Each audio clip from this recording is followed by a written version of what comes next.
Today I'll be presenting my research on Touch and Listen, a multisensory interactive map for park visitors. This project, this project was developed by our team at the University of Tsukuba with Professor Seung-hee Lee, and this work was supported by the Korea Industrial Daily. Map plays an important role in traveling.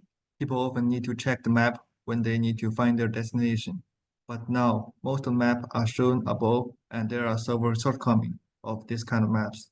They lack detail on terrain, they have little ecological and wildlife information, not to mention the lack of interaction and engagement, and not visitor feedback. So we started to think whether we can make a better map enhance people's experience while dealing with map. Interactive technology has significantly advanced in recent years, paving the way for innovative application in various fields such as education, tourism, and public engagement. One such application is interactive touch-sensitive maps. These maps enhance user experience through multisensory engagement. This short paper describes initial progress with the tangible augmented street map, which used tangible augmented reality to display virtual geographic objects on the face of a cube for navigation in outdoor environments. By observing the interaction behavior of 20 participants, this research investigates the appeal of two distinctive different styles of tangible objects compared with their finger touch equivalents. The aim is to determine how the inclusion of tangible object interaction as part of the interface influence users' preference compared with the touch-only system. Another paper shows tangible touch table interface mapping system designed for adults to complete short map-based interactive problem-solving tasks using purpose designed moldable objects. After using the preparing for tangible interactive mapping system, all the participants improve upon their pre-test scores indicates that they are learned from the experience. Visually impaired people face important challenges relative to orientation and mobility. For instance, due to the specificities of the tactile sense, only a limited amount of information can be displayed on a single map, which dramatically increases the number of maps that are needed. For the same reason, it is difficult to represent specific information, such as distance. In this experiment, Braille labels are used to textual description, which significantly improve the efficiency of receiving information. For visitors in an urban setting, translating abstract map symbol into comprehensive information can be a challenging task due to the level of abstraction and the disconnect between flat map and special information. To explore these concepts, the designer designed and fabricated the tangible map to serve as an interactive centerpiece within the MIT campus. Previous study has also shown that integrating auditory elements can provide a richer, more immersive experience. Users can experience more engaging tour by using sound map. The primary object of our research was to enhance visitor experience and engagement in a public park through an interactive touch-sensitive map. By integrating auditory elements corresponding to various park locations, we aim to create an accessible and engaging tool for visitors. The interactive map was well received by visitors, including both children and adults. Key finding includes high engagement, enhancing experience through auditory elements, user-friendly interface, and educational value. Visitors interact with the map longer and gain additional insights about the park. Our team chose Toho Park, which is near University of Tsukuba, as our target location. We began with a field trip to record sounds from various sports within the park, such as the tennis court, soccer field, bird habitats, and more. These sounds were very carefully selected to represent the ambience of their respective location. We used two ways to collect this sound. First, we directly collect a sound that is easy to collect, like the sound from the tennis court. But for the sound that is hard to collect, like running sound and soccer sound, we attack the sound record device to defeat and record the sound by doing the movement ourselves. To accurately represent the park, we used Google Map and Blender to create a 3D model. Initially, we tried 3D printing, but found it lacking in precision, and it's hard to fit the music part inside. Instead, we constructed the final model using a foam board and clay, which allow us to have better detail and quality. And we also handmade the small models for every place we collect the sound and every iconic place of the park. So instead of directly press the button, user can press the small models we made to have a better interaction with the map. We developed a sound module using an ESP32 chipset, which process and play audio through a Bluetooth speaker. We chose the Arduino Nano for its tiny space and Bluetooth function. And we chose Bluetooth speaker because we consider the particularity of map, and we want this device can be used in any map shapes. So no matter it is flat on the wall, we can still fit in our device. 5 buttons were embedded into the model, each corresponding to a specific recorded sound. When a button is pressed, then the associated sound is played, providing a multi-sensory experience. For example, this is the sound of the vending machine.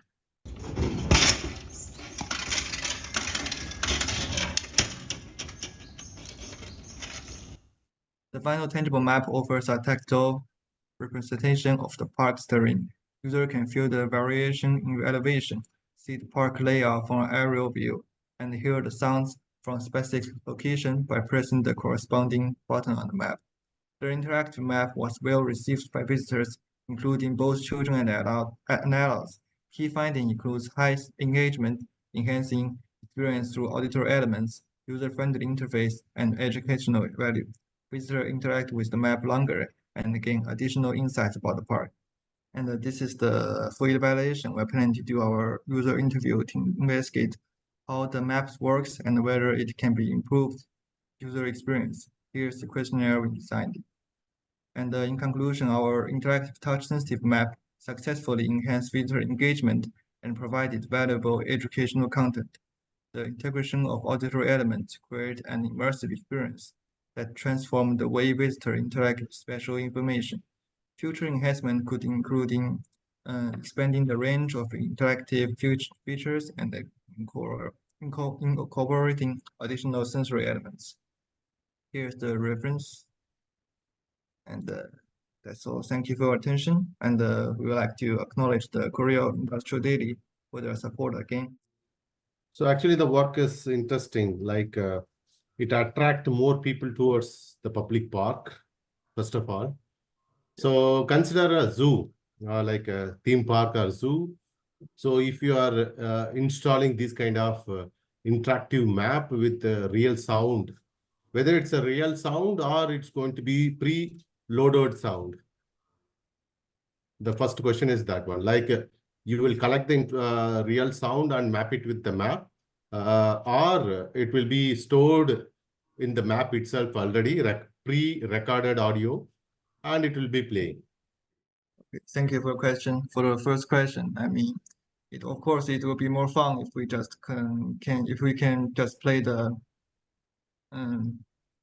sound of the environment just by the time. But due to the deadline of this project, and we started back very late, we don't really have that much time to prepare our sound to connect to the environment in real time. But and Okay. how to connect the sensor for example, in the zoo to our device is also a small question, because it's very, I don't know, it needs some repair to fix the network. And thank you. Okay, so one more question to add. So like you are going to collect, or you may be collecting some data from the users, right? So what kind of hypothesis are you going to fix it for your interactive map, particularly touch-enabled interactive map? What kind of hypothesis and what kind of results are you going to get expected?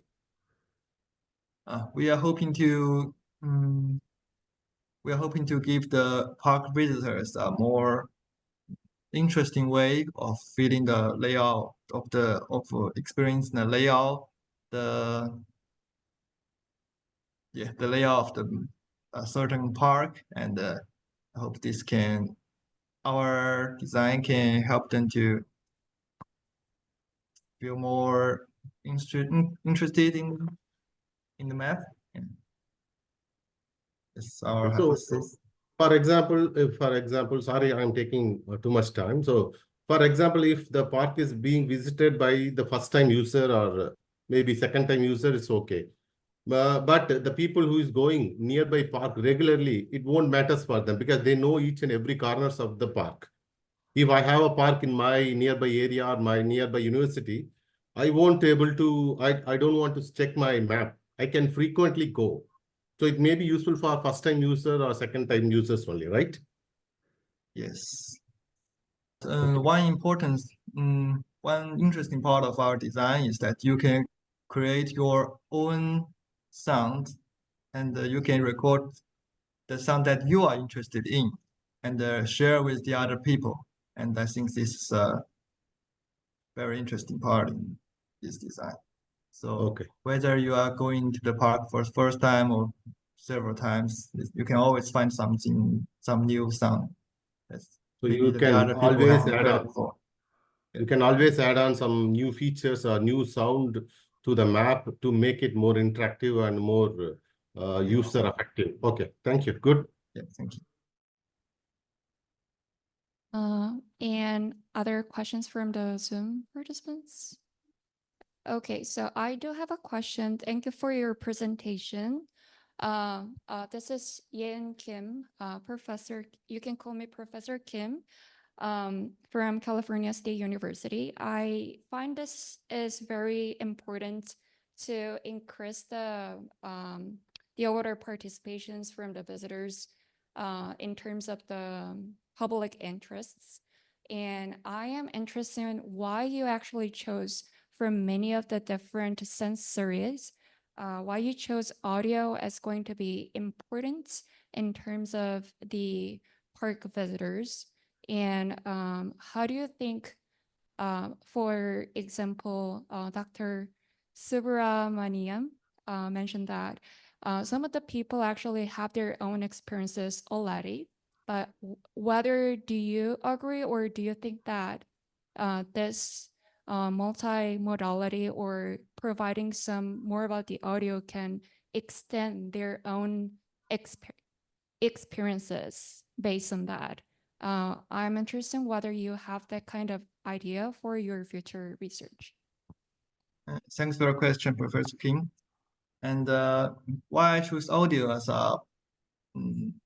the multisensory part is because when me and my teammates start to do this project, it was in the spring, and when we went to the park and we want to like how can we develop the map? How can we make the map better?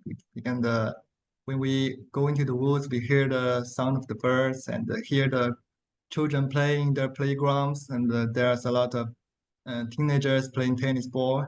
I feel like the spring is very nice, and we was very moved, and just by this sound of the environment, and we really want to share with the other people. And I think the other people, the other users, when they come to the park, they will have the same feeling.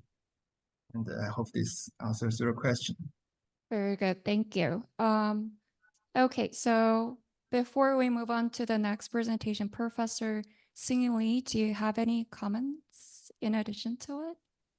Well, actually, this topic is one of our lecture for our undergraduate students, but we are now developing the My Daily Batch is for personal use of our feedback system of daily lives. So actually, it's not for public use, but for each person can collect their data, behavior data. So maybe we need the navigation system should be more multisensory tool for looking for the routes, or they can make their own routes to find out the goals. So we are working for the future design. So we have a lot of creative solutions. So this is one of them. So maybe our human senses can help. Now it's too simple, the Google Maps, and it has a lot of problem to solve our problems. So this is our inspirative try to get the ideas more richer. So, and now we are starting the new approaches. Our students, they presented. So in the near future, we will do the evaluation of the users and usability more in detail, and we want to make the system more rigid for personal use, actually. So maybe it's a bit different point of view. It's not a public use, actually, but it will be helpful for other people with a disability. Thank you. Thank you very much, Professor Lee, by sharing the in-depth understanding so that we can also extend our experiences and understanding for this research as well. Good afternoon, all.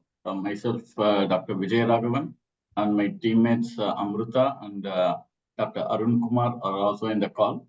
So we are going to present our topic on enhanced productivity and enhanced healthcare health insurance, influence of technology-enabled wellness programs. Okay, so this work is done as a part of small project work done by Amruta and under my guidance, along with Mr. Dr. Arun Kumar. So to continue further, I request Dr. Arun Kumar to proceed further, please. See, the idea here is post-COVID-19, the trends, when you look at the worldwide trends, whether it's Germany or US or UK or Italy, France, China, India, Japan, etc., the people who have been significantly impacted by COVID is people with pre-morbid conditions, people with, for example, obesity, diabetes, any specific medical conditions, etc. The world is still recovering from the COVID-19 pandemic. So across the world, people with pre-morbid conditions such as hypertension, obesity, high levels of stress, etc., they have been significantly impacted. Okay, so what is happening is it is impacting the productivity of the organizations, whether it is a governmental or private organizations. Number one. Number two, it is impacting the GDP of a country. Number three, it is impacting the overall wellness of the individuals, especially in the working age population, because as you may know, lots of the population in the developed countries is aging. For example, Japan, in fact, China, Germany, UK, US, etc.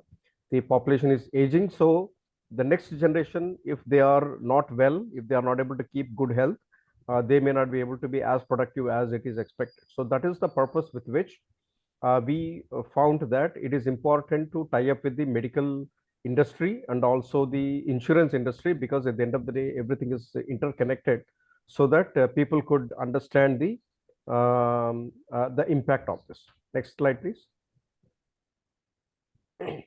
So the biggest challenge for people here is social and behavioral changes.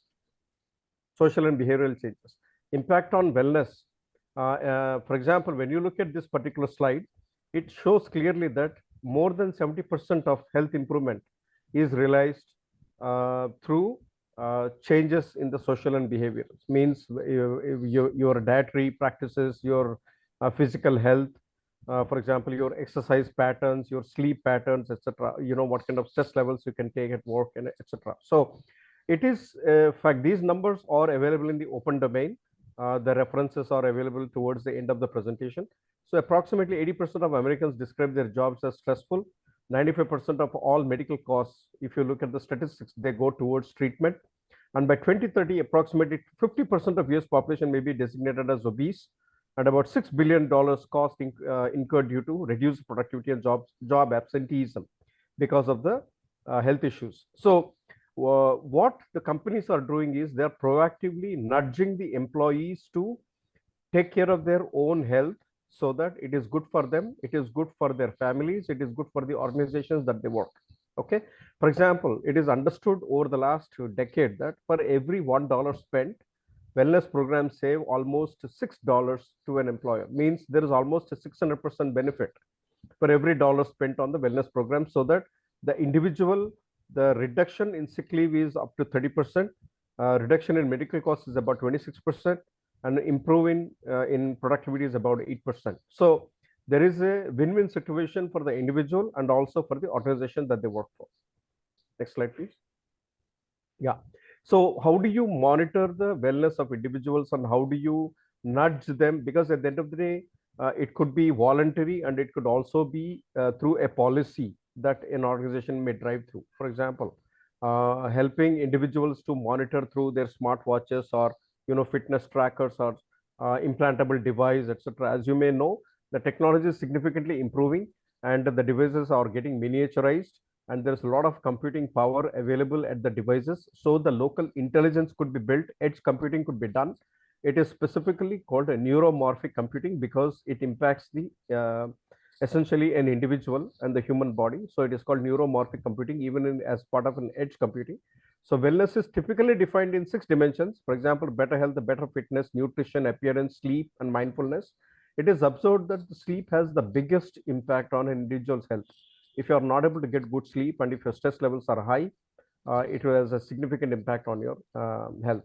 Okay. The next thing is, if you look at the baby boomers, if you look at the Gen X, if you look at the millennials and Gen Z, it is observed through statistics, through data that is collected by different organizations, that millennials and Gen Z consumers are much more conscious of health and wellness because they want to look good, they want to appear good.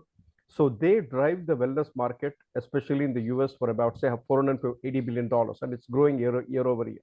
Okay. So the top 5 critical factors for success of smart wearables, if you are in the business of selling the smart wearables, or if you're in the business of providing healthcare to your employees, or if you're in the business of providing insurance to these employees, etc., or if you're in the business of providing the medical costs or medical treatments to these individuals, then this the critical factors are effectiveness, reasonable pricing, high quality, personalization. Because lots of times people say, look, I do not want to share my personal information with everybody. However, if they are able to give me some positive guidance and how I can improve my own health, then they are able to share. They are much more comfortable sharing their personal information. So the smart wearables are the way to go. And the millennials and Gen Z, you can see lots of people are wearing smartwatches these days, whether it's an Apple smartwatch or some other smartwatch. And they are also wearing different kinds of jewelry, for example, a pendant or an implantable device, etc., so that they could monitor their health in real time. Next slide, please. The next biggest challenge for employees at work is what is called presenteeism. In the sense, people come to work, but they are not fully productive. It could be due to multiple reasons. They could be stressed out. They don't have good sleep. They may have specific challenges with respect to mental and physical health. They may have, for example, they are probably going through depression, but they are not exactly talking to anyone. So the biggest challenge, it has been observed over the last, say, decade, is more than physical health. It is actually the mental health, especially among the millennials and Gen Zs. So what the wellness is trying to do is not only make an individual more healthy and overall improve the well-being of that individual, but also encourage that individual and participate in mental wellness programs through social groups, through, say, for example, yoga session, therapy session, etc., so that they will be much more participative and they are able to improve their social status in their work organization. Thank you. Next slide, please. Yeah. So this is what is called the LIMRA trends. It is also available in the open domain. The specific reference is given towards the end of this presentation. This particular chart shows that as you move from baby boomers on the top towards the Gen Z, the green is significantly reducing from about, say, 57% better wellness for the baby boomers towards, say, 17% or 16% for the millennials and the Gen Zs. That means the baby boomers, even though they may be making less money, say 60, 70 years ago, they were probably much more healthier, much more happier compared to, let's say, the millennials and Gen Z. So what is showing this trend is, and right or wrong, 48% of millennials and Gen Z or Gen Z, 48% of workforce are millennials and Gen Z workers. So you cannot avoid working with them. You have to work with them, but at the same time, you should ensure that they are also going through a positive change in their life so that they are able to contribute. So the wellness programs are tailored specifically for many organizations towards the millennials and Gen Zs, and especially addressing the mental issues and overall well-being. Okay, so this is the purpose of this particular chart. Next slide, please. Yeah. So what the companies are doing is, now let us say I am Apple, or I am Tesla, or I am, let us say, Samsung, or any like Xiaomi, any specific company. I may be operating in multiple countries. Okay, so what is good in, say, Korea, or what is good in China may not be good in US or UK, or somewhere else, India. So what they're trying to do is they are trying to identify the trends of the employees' wellness in different countries. For example, what could be the best in Korea, what could be the best in Japan, what could be the best in India, etc. So they understand the trend of the local population and then tailor the wellness program accordingly. Okay, so general wellness, about 52% of the employees are focusing on the general wellness. For example, preventive medication, preventive health programs, etc. The second is, as I told you, about 50% of the population is going towards obesity, and the rest of them are going towards aging. So the challenge for us is to ensure productivity, because the weight loss, stress management, etc., contribute a very big factor in the improvement of the wellness. So what this has an impact on the employer. If you are an employer and if you have, let us say, 10,000 employees in your organization, if you are HR head, you have to find out how do you maintain your medical costs. At the same time, how do you provide the best health care for your employees. So what you're trying to do is you're trying to tailor the program for your employees so that improves the productivity of the employees. That's the takeaway from this slide. Next slide, please. As I told you, smart wearables, they are into what is called the sensors and neuromorphic computing. So you have different kinds of sensors. For example, it could be smart wearables that may be having generative AI, advanced analytics, real-time monitoring, biomonitoring, etc. These provide constant stream of real-time data that may monitor the patterns in daily activities, early detection of any potential health issues, triggering of any anomalies, for example, temperature, body pressure, heart rate, etc. For example, if you are regularly going to a gym and suddenly if your heart rate is jumping through the roof on one particular day, then the smart wearable will trigger an alarm saying that, look, you may have to reduce your work in the gym, or maybe you have to change your workout pattern, etc. So this kind of real-time monitoring is helping. This is also helping the employer, and this is also helping the insurance provider, because they are able to track the wellness of an individual dynamically in real time. And a new emerging technology is coming up. It is called neuromorphic. The neuromorphic chips, the advantage is they have low power and low latency requirements, because they primarily process the data on the site itself. For example, if I'm wearing a pendant, if I'm wearing a smartwatch, etc., the processing is done within that particular device right there.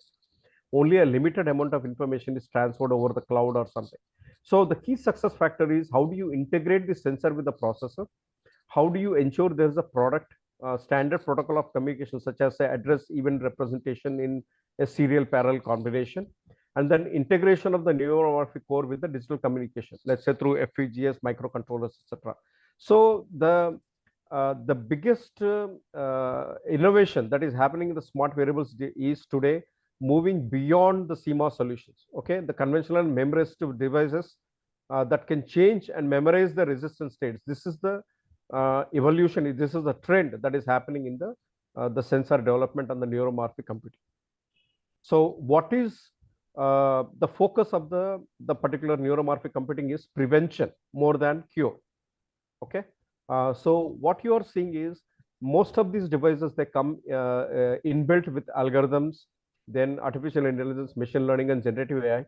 So what they are trying to do is essentially re-emphasize the need for explainable AI and greater transparency. Means, if you are able to process the data, if you are able to give specific directions to the host who's wearing that particular smart device, he or she should be able to understand the data, understand the the information that is provided to based on their individual health.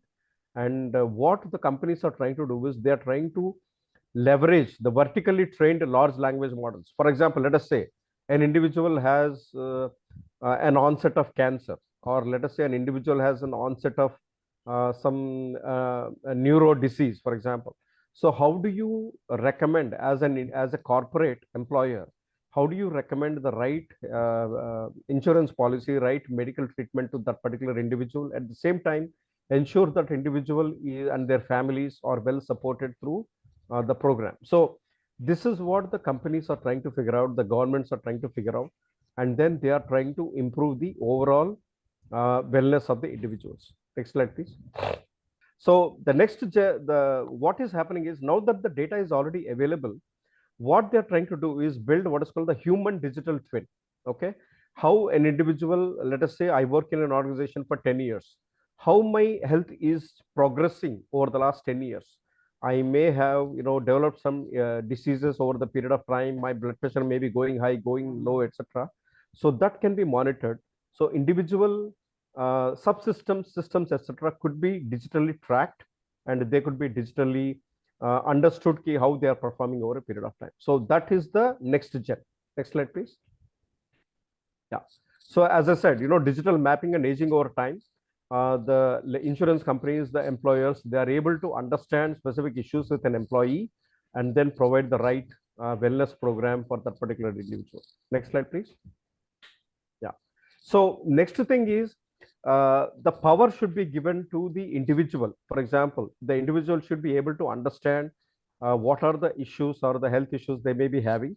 So instead of having the regular traditional driven interfaces, user interfaces, the innovation is moving towards what is called the AI driven conversational UIs, where if I just go and tell, if let's say instead of describing bunch of data, etc., if I am able to directly talk to a chatbot kind of a situation, how do I improve my own user experience? So this is where the innovation is driving towards with respect to AI driven conversational UIs. So this is also the next gen innovation. Next slide, please. Yeah. Conclusions. We have increasing need for healthcare and wellness programs due to multiple obesity issues, COVID-19 post-pandemic, recovery issues, etc. Smart wearables, sensors, and neuromorphic computing, they are making significant strides. Generative AI is finding a big, it is taking big steps with respect to healthcare. The trend is more towards human digital twins, because at the end of the day, what is important for the individual, an organization, and a country is to improve the productivity, or at least maintain the productivity, reduce the absenteeism. The idea here is not to focus on medical treatment. The idea here is to prevent any specific illness to an individual. Thank you very much. Future work, future work is Internet of Medical Things and the cybersecurity, because there is you have a bunch of devices, there could be hacking, etc. So there are specific standards that are being developed for improving the cybersecurity. That is the next gen. And as the previous speaker talked about, based on the GPT OpenStreetMap, something similar to that, the human digital twins and conversational UIs, they're able to leverage the OpenStreetMap kind of a situation, so that dynamically you can understand your own individual health. So that is also being developed right now. That's the future world. Thank you. Thank our sponsor Gen Meditech for supporting us to present our work in this conference. Thank you. Any queries, please, ma'am? Okay, I will just I have a very short question. So as I can see that it is very comprehensive literature and also doing research about the past and then the present and then the future of the focus of the wellness and how we are going to figure out to improve the performance and also around the wellness. And also, it was very good to compare between the generations, and it was very interesting. If you can just pinpoint the one most important thing that we can expect for the near future, what is the implication that we can gain from your research? It is the biggest challenge for an employer or a family is to identify any specific mental health issues of individuals. Because if you look at the statistics, sorry to say, the suicide rates among millennials and Gen Zs are much higher than Gen X or baby boomers.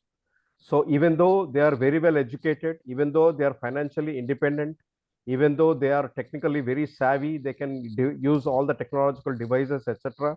At the end of the day, because the social life, there is an impact, there is a significant amount of mental health issue. So that has been identified as the biggest challenge among students, among entry-level workers, among mid-level employees. So the mental health issue will be the biggest focus in the next decade. All right, thank you very much for answering the question. Thank you, everyone, and thank you, Professor, for this opportunity to be here. I'm Karthik. I work in as a principal data scientist with AT&T organization, and I'm also a part-time research scholar in SRM University. And my primary area of research is in emotion identification in conversational data. And today we present here in emotional shifts in the conversation. So when we speak of emotions, basically there are 8 categories of emotions that are been put across by Robert Plutchik, which is called the primary emotions, which we could say as the circles that we see here as joy, trust, fear, surprise, and all of it. So these are the primary emotions which are recognized by the psychiatrist. And then there are secondary emotions which are more of the dialects of the primary, and then there is intensity of those emotions, whether they are high and low and categorized in this manner. So here in my area of research, my primary focus is only on identifying emotions in the conversations, which is in the text format, and that's a single modality. The reason being that is there are various systems in which the conversation, I mean, the human conversation through text is the only method of talking. Either it may be, I mean, following up all the researchers, it's more like there are many places where the human is talking only to an agent, whether it could be a food delivery, whether it could be in healthcare insurance, whether it could be any sector. There is a chat interface that is available, whereas a human and an agent is speaking in two ways. So now when it comes to the emotion research in this field, most of the research has been done towards identifying the emotions at an utterance level. When you say the utterance, which is means what is the emotion of sentence A, what is the emotion of the sentence B. So every emotion is currently being, there are good models from the graph convolution networks to RNNs to many of the models being done to recognize the emotions at an individual utterance level. Now, here, our goal is primarily to understand the emotions at the end of the conversations, which we call it as an emotional footprint. So, after the conversation is over, how did the person A feel? How did the person B feel towards the end of the conversation? So, the end of the conversation emotion could be, our assumption was like it could be much different from the emotion that a person experiences during the course of the conversation. So the long term emotions are mostly the emotional triads, and the short term are the emotional states within the discussion. Now, here, our focus in this today's discussion is to understand and signify the point if the utterance level emotions can actually help us in figuring out or predicting the end emotion in the conversation or not. Now, the way to understand this is like I wanted to give you a simple example in which there is a discussion between two parties. So here is a two-party conversation where there is a user and an agent who are talking over. Let's assume that this is a discussion a person is having, which is mobile provider, and this discussion goes on to say that, hey, I am having my internet service is disconnected. So the agent says that, hey, let me have a look at it. The agent confirms that you did not pay the bill. The user is surprised, and then he say like, hey, I cleared out of bill. And then the agent says that they know there has been a value added services to which it was not paid. The person is like, okay, I didn't know that. And then there is a to and forth conversation, and then finally the user says like, thank you, and say and finishes the conversation by saying like, thank you, you have been an amazing person today, and I'm good with it. Now, if we have to dissect this conversation from the perspectives of person A and to the perspective of the person B, if I take the same conversation of the perspective of an agent who spoke about this, so here if we analyze this, what happens is like the agent, if you think, did he answer all the queries of the customer? Yes. Did he identify the problem? Yes, because he identified it as a billing related problem. Does the agent think as personally, did he solve the customer's problem? Yes. And what was, and if was the agent polite in the conversation? I mean, did he increase his tempo, or did he use any different words in it? No, he was very polite in the conversation. So this is what the agent's experience at the end of conversation is. Now let's look at the same thing from the customer's perspective, which is the other person here. Now for the customer, was the problem of the customer solved? No, he his service is still disconnected. Now what do we think the problem is? I mean, from an agent perspective, the problem was the customer did not pay the bill. But from the customer's perspective, his problem is that there is an unwanted subscription which was showing in his account, which he was not aware of. So that's his problem. It's not that disconnection or anything. That's what he feels at the end of it.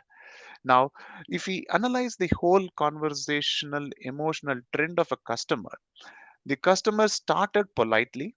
He got annoyed in the middle of the conversation and he was upset at the end of the conversation. So his emotional journey in this 10 lines which he has typed along with the agent is very different from what the agent felt. Now, if you look at the emotions from an utterance perspective, every individual sentence perspective, they would have given a very different perspective to understand the final emotion of the person. Now, this final emotion of the person, now we have left the customer unhappy. Now, if we figure out that he is unhappy, I'm sure that the next conversation the customer has with the agent for anything else in a week or two's time, he would carry forward this conversation in his back of the mind that last time he didn't. I mean, these guys are not very helpful. They suddenly come up with something. This is something that runs in the human's mind. Now, so to get into the depths of it, what we did is like we took out two-party conversational data and we tagged those conversational data for the emotional footprints for those conversations. Close to 2000 plus emotional conversations were taken. We chose the conversations which are casual conversations which did not belong to a particular domain or anything, so that this is little unbiased towards a specific specific group. And the conversations length were between 5 to 15, so that it's like manageable for understanding the trends, because most of these conversations people have with an agent is a short conversations. They are not longer conversations which are happening with friends. So short conversations were considered, and a multi-rater approach where that the tagging was done with more than 5 people. So, and the top a winner of the emotion was being tagged to those individual conversations. And here is a kind of a simple analysis to know if there has been an emotional shift happening within a tagged conversation, and how is it. Now for 80%, I would say not 80%, sorry, for 50% of the conversation, the biggest emotional shift is happening between a no emotion, where there is a simple statement, to happiness or a joy. Joy or happiness is a key player, or the emotion which fluctuates the most within a conversation, followed by surprise, and then by sadness. So there is other emotions like anger or disgust. The volumes are, the shift in the conversation towards them is pretty low, but the highest amount of the emotion which fluctuates the most is happiness and surprise within a conversation. And again, and how many times does an emotion change within the conversations? So for our samples that we could tag and we could analyze, for 80% of the conversations, the emotion shift happens less than 2 times. So when we say that, what do we mean? That in a conversation, the emotions are like from starts normal, no emotion, to annoyed, to anger, to sad, which means that there were close to 3 shifts in the emotions. So these are rare to find in short conversations. In a shorter conversations, 85% of the time, the emotional shift is mostly like either 2 times or one time. That's the maximum shift in emotion that happens. Dr. Mr. Jagadasan, Khalid, please. could you please conclude your presentation? We are running out of time. Thank you. Oh, thank you. Oh, Thank you. yes, let's wrap it up. Wrap it up. Cool. Yes. So I'll just present the key analysis and the conclusion directly.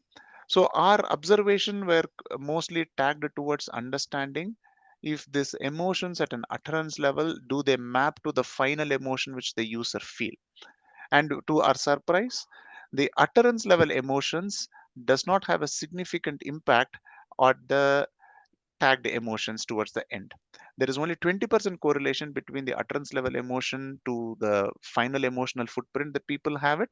And there is even the last emotion of the speaker correlates to between the speakers, they have a good correlation. So if I am finishing my emotional, if I am finishing my conversation in a happy note, there is a 50 for 60% chance that the second person, which is the other person in the conversation, also has the same kind of the same kind of an emotion.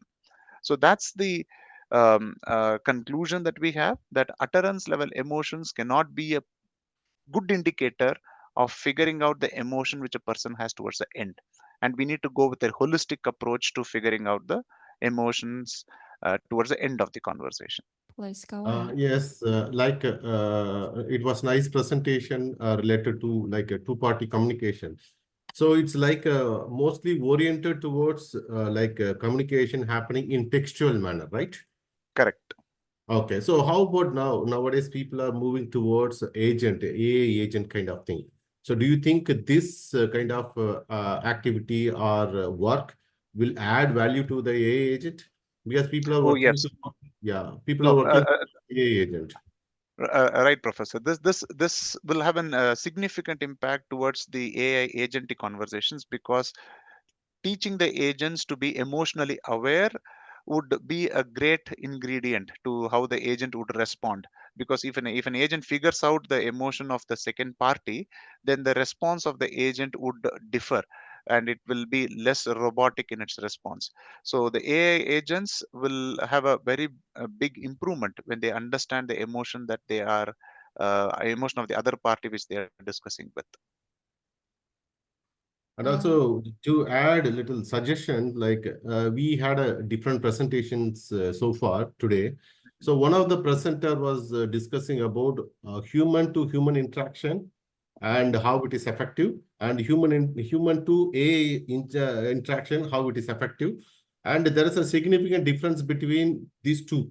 So better to remove the difference, better to make it non-significant. So there needs to be added, like I think your sentimental analysis needs to be added with that kind of research so that the gap will be minimized. Sure, Professor. Yeah, it's pretty valid. Yeah. All right. Thank you very much for joining the session.